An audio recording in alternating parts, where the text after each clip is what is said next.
When the ball is outside my body, I pull it inward. This is called abduction. The backhand involves adduction.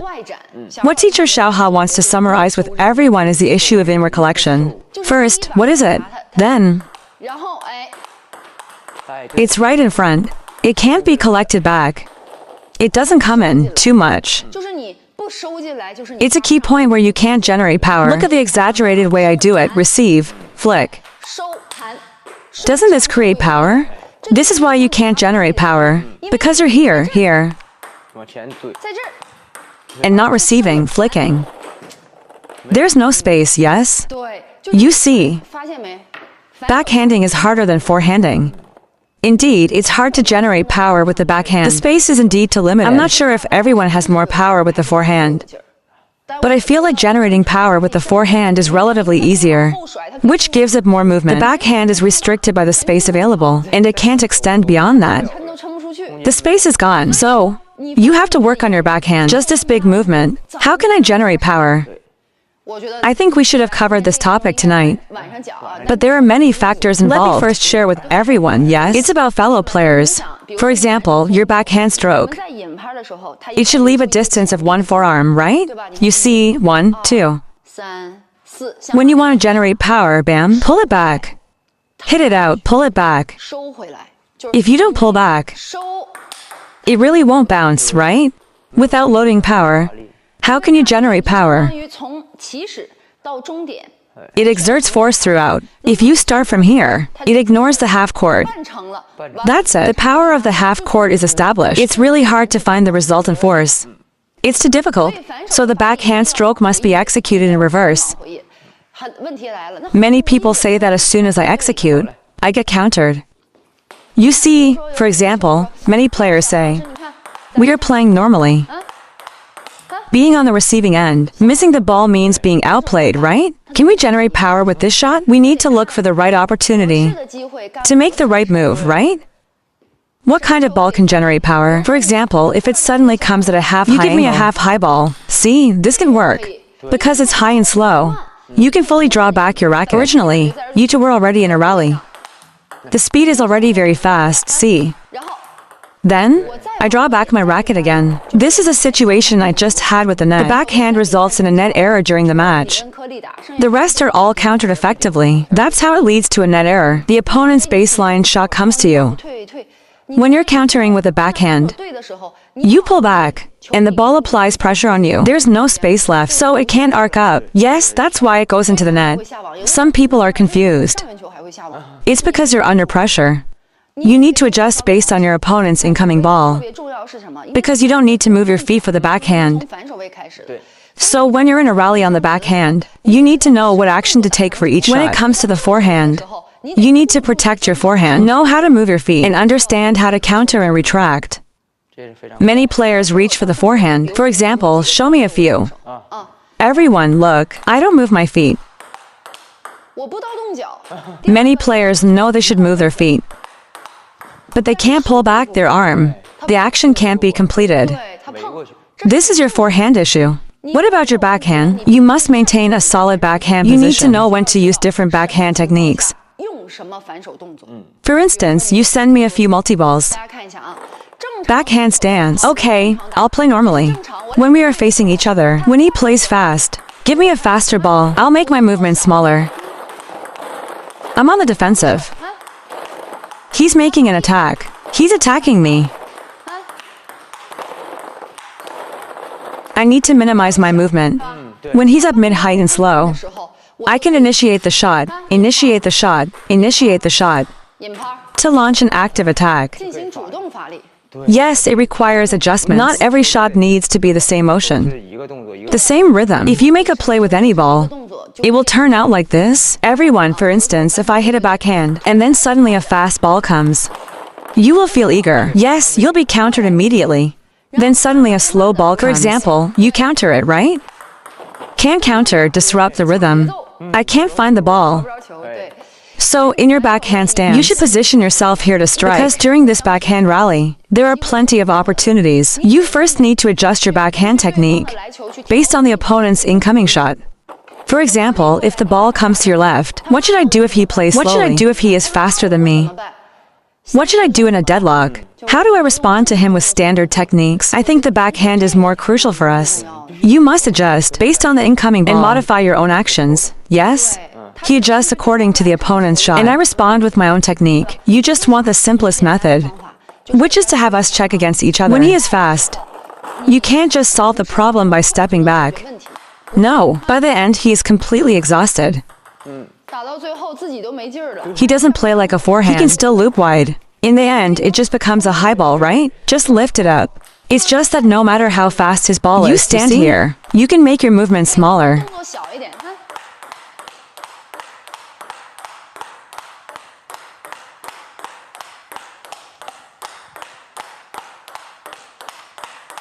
You can make your rhythm smaller. You must learn to adjust, yes?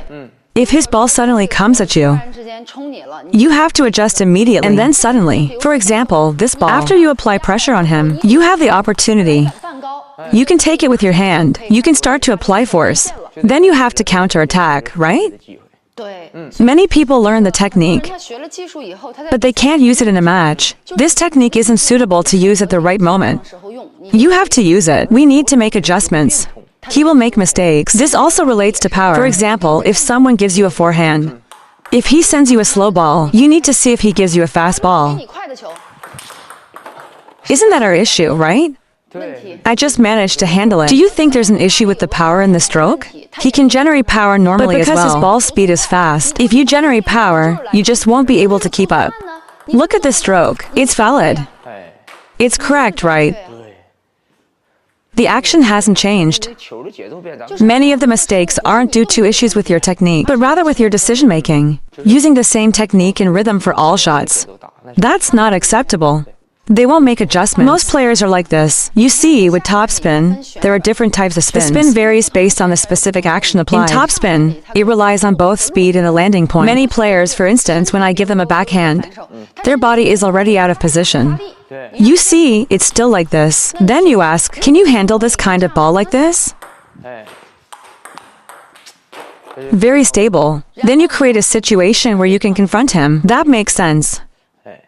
Yes, I think so. When I was giving a lecture yesterday, you may not have seen it last night. I discussed what I believe is the most fundamental skill in table tennis, which is a forehand and backhand. Forehand loop, forehand push, forehand flick, backhand flick. It is divided into rhythm, adjustment, rationality, mindset, awareness, anticipation. These elements are interconnected, linking your fundamentals together. It's like a bond. Without this, having a good forehand and backhand alone, there's no spirit in the play. It hasn't adjusted. It lacks the ability to handle certain shots in the match. So, everyone thinks, because our fans are all in support, I spent 20,000 yuan to enroll in a class, and when I come out, I will be an expert. That is impossible. You can standardize your movements a bit, but can you actually become one?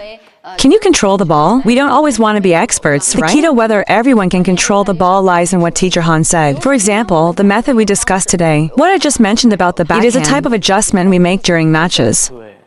A kind of rational approach. Indeed, Uncle Han has also told me, when you reach a certain level, it's no longer just about the technique, it's about the awareness. Once you change the technique, it won't work anymore. If the awareness can't keep up, your competitive level still won't improve, right? Each coach has their own style. I'll teach you this technique. You let Lao Han coach tomorrow. Even my father has a different approach to teaching. Everyone has a different understanding of basketball. What he teaches you is based on his personal playing experience. Because it's not a math problem, there are no absolutely standardized movements. Look, every world champion has their own unique style. If Ma Long and Fan Zhen don't teach us how to loop, their looping techniques and the theories they explain are completely different.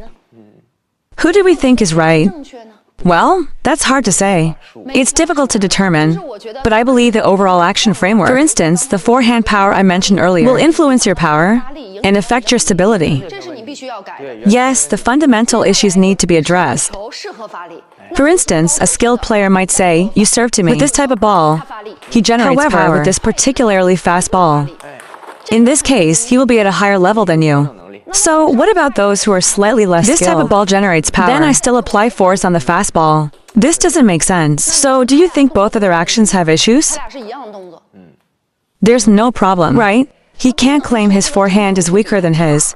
It's you, including those who are at a higher level than me. When he decides to play against me, when he chooses how to handle the ball, he's just more rational than I am. He's simply better at adapting his skills than I am. But he quickly escaped. Then he started looking for my weaknesses. So he's at least a clever table tennis player. He's really not focused on who has the flashiest shot or who has the most power. Yes, we still need to step up our game. And we need to enhance our adaptability skills. So when we are in a backhand rally, because he basically starts most of his shots from the backhand side. For this type of backhand shot, I think it's more about making smart choices. Choices regarding adjustment ability. For this shot, you see, I usually push, I usually hit. Then you give me different types of balls. Generate power, go. Defense, defense, go.